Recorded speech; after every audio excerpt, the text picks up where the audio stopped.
Dans un monde submergé par les fake news, les théories du complot et la désinformation, savoir penser de manière critique n'a jamais été aussi important. Chaque jour, nous sommes bombardés d'informations provenant de multiples sources.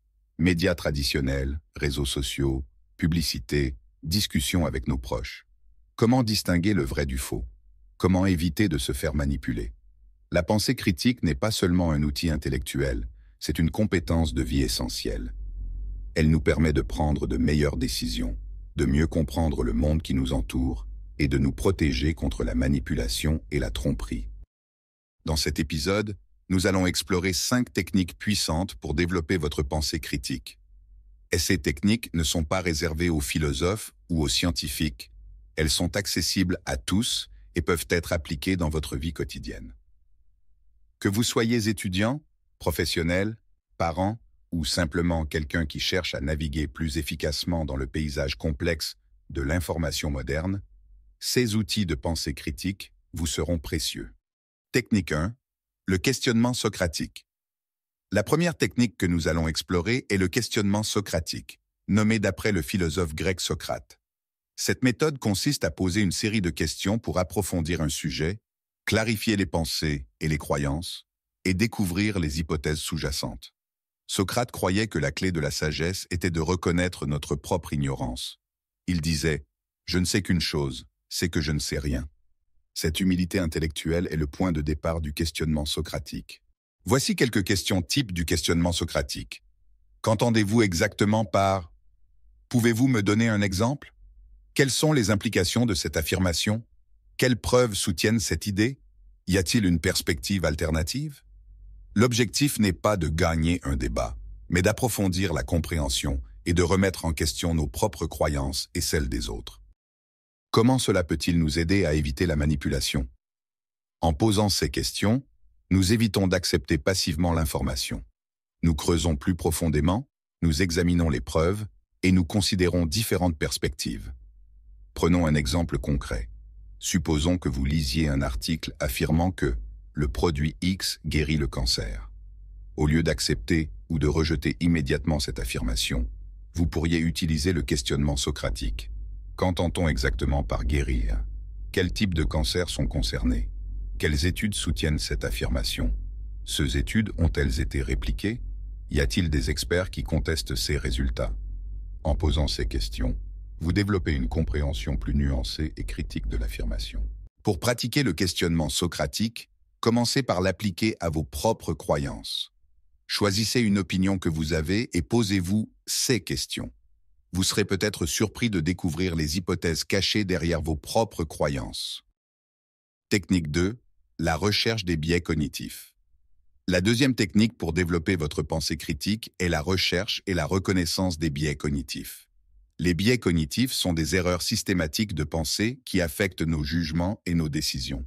Nous en avons tous, et ils peuvent sérieusement fausser notre perception de la réalité. Le psychologue Daniel Kahneman, lauréat du prix Nobel, a consacré sa carrière à l'étude de ces biais. Il dit « Nous pouvons être aveugles à l'évidence, et nous sommes également aveugles à notre aveuglement ». Voici quelques biais cognitifs courants à surveiller. Le biais de confirmation, la tendance à chercher des informations qui confirment nos croyances existantes. L'effet de halo, la tendance à voir une personne de manière entièrement positive ou négative sur la base d'une seule caractéristique. Le biais d'ancrage, la tendance à trop s'appuyer sur la première information reçue. Le biais de disponibilité, la tendance à surestimer la probabilité d'événements dont on se souvient facilement. Comment la connaissance de ces biais peut-elle nous protéger de la manipulation? En étant conscients de nos propres biais, nous pouvons prendre du recul et évaluer nos jugements de manière plus objective. Nous pouvons également repérer quand d'autres personnes, ou les médias, exploitent ces biais pour influencer notre pensée. Pour pratiquer cette technique, essayez de tenir un journal des biais pendant une semaine.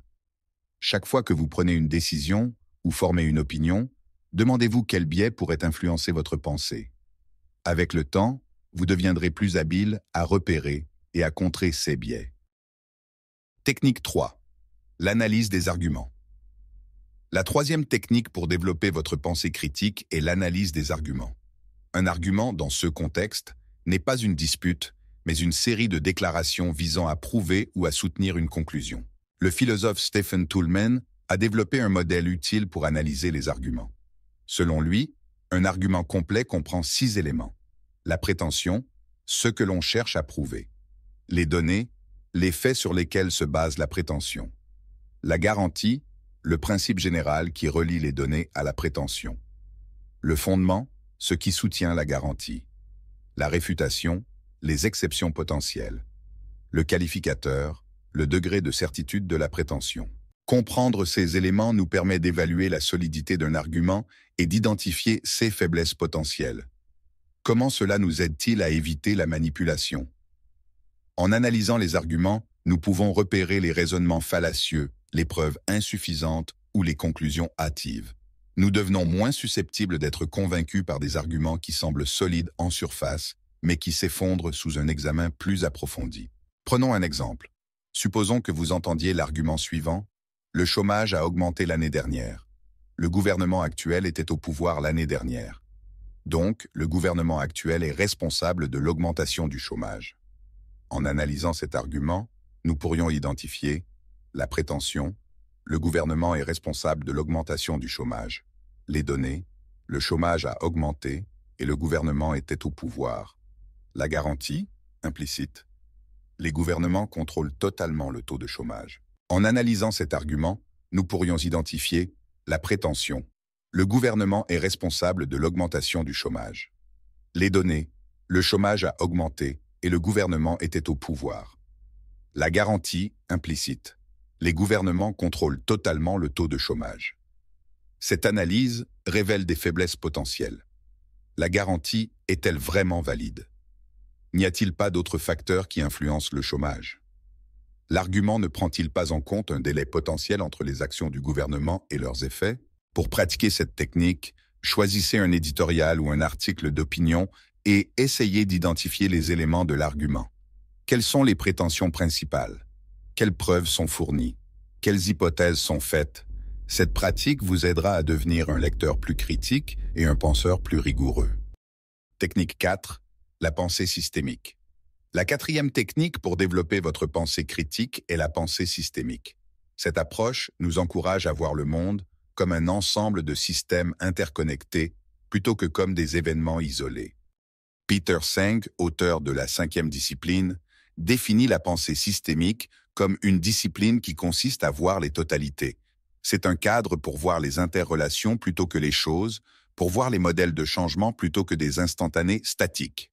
La pensée systémique implique plusieurs principes clés. Tout est connecté. Les systèmes ont des boucles de rétroaction. Les systèmes tendent vers l'équilibre. Les systèmes montrent des comportements émergents. Comment la pensée systémique nous aide-t-elle à éviter la manipulation? Elle nous permet de voir au-delà des explications simplistes et des solutions rapides.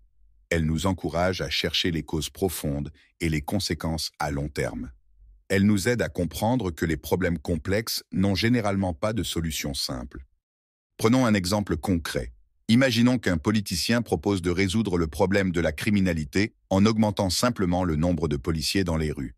Une approche de pensée systémique nous inciterait à poser des questions comme: quelles sont les causes profondes de la criminalité dans cette zone?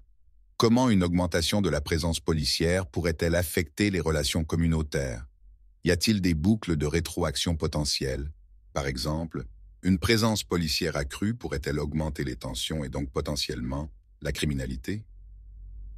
Quels autres systèmes, éducation, emploi, logement, sont liés à la criminalité?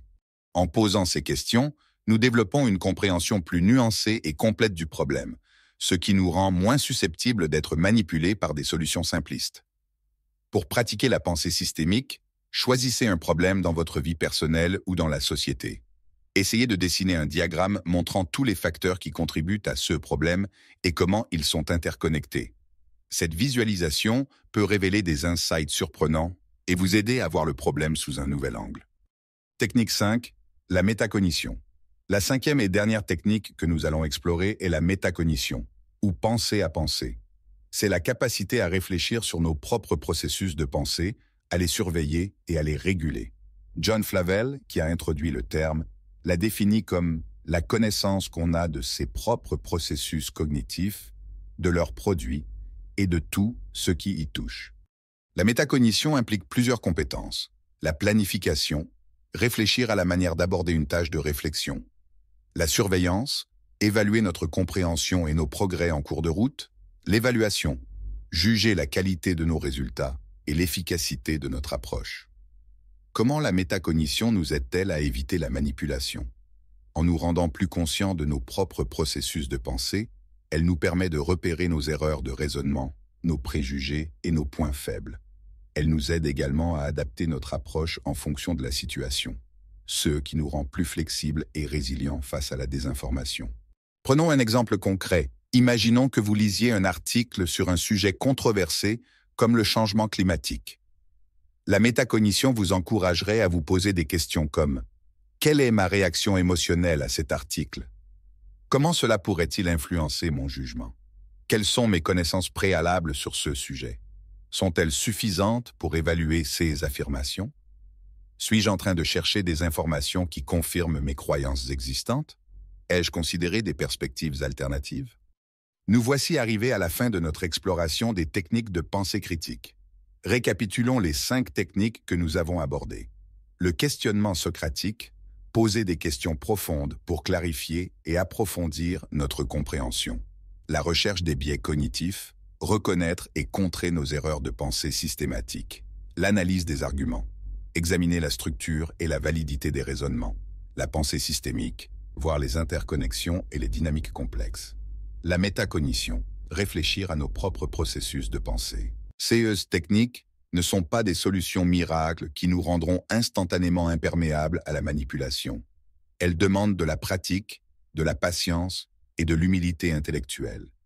Mais avec le temps, elles peuvent transformer profondément notre façon de penser et d'interagir avec l'information. Rappelez-vous que la pensée critique n'est pas synonyme de cynisme ou de négativité. Il s'agit plutôt d'une approche ouverte, curieuse et rigoureuse de la connaissance.